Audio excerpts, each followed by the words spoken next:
Hey there. Alrighty, I just want to talk about a couple things that I just realized and why I stand corrected on something. So I was watching just a little bit.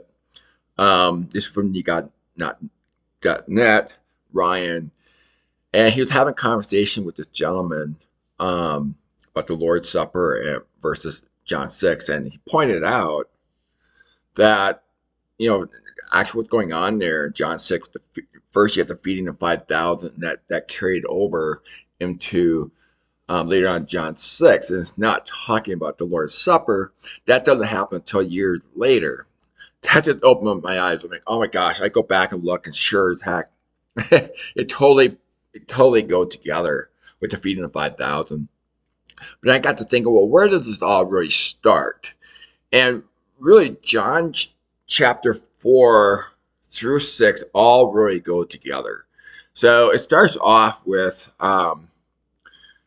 where Jesus at the well, and the woman, give me a drink. The water I give you will thirst no more. It really starts off there. So when reading John 6, person really needs to start with John 4 and really piece that together. Don't read it like a chopped liver where you're separating it out, but really read it together. So, John 4, John 5, and then John 6. They really go together.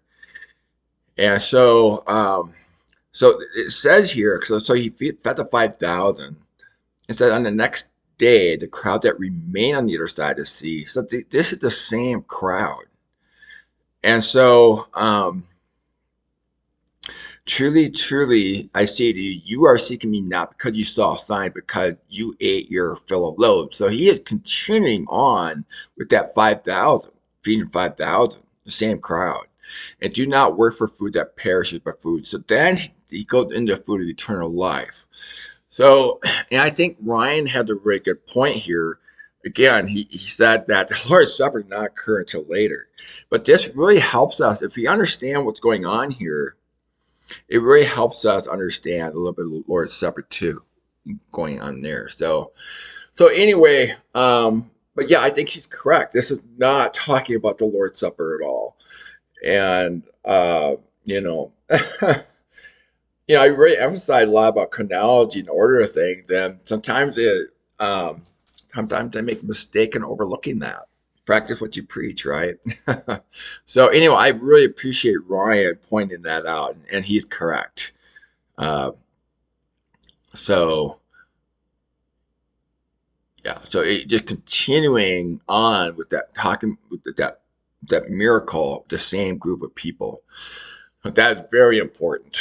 So anyway, um, that's all I wanted to say. So I love it when I find out that I'm wrong on something, and oh gosh, it really put things into place. So anyway, you probably already knew this, but yeah. So he's not talking about the Lord's Supper here, but this will help us understand a little bit of what's going on at the Lord's Supper. And again, we have to associate that with the Passover because it occurred at the very beginning of the day of Passover.